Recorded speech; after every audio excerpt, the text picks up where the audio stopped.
আপনার যখন ঝাল ঝাল কিছু খেতে ইচ্ছে করবে তখন আপনি চাইলে এই রেসিপিটা বানিয়ে খেতে পারেন।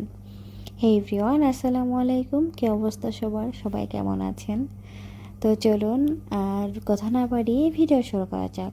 প্রথমেই কিছুটা পেঁয়াজ, শুকনো মরিচ ও আস্ত রসুন নিয়ে এগুলো ব্লেন্ড করে নেব এবং এই ফাঁকে কড়াইয়ে তেল দিয়ে কিছুটা পেঁয়াজ কুচি দেব। পেঁয়াজ কুচিটা একটু ব্রাউন হয়ে গেলে দিয়ে দেব সেই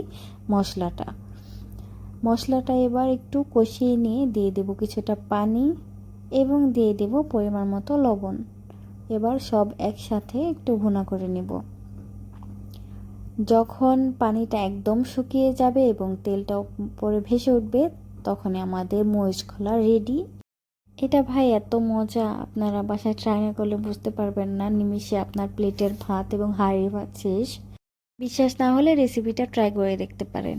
তো আজকের মতো এই পর্যন্তই, দেখা হবে আবার নতুন কোনো ভিডিওতে। সেই পর্যন্ত সবাই ভালো থাকবেন, সুস্থ থাকবেন। আল্লাহ হাফেজ।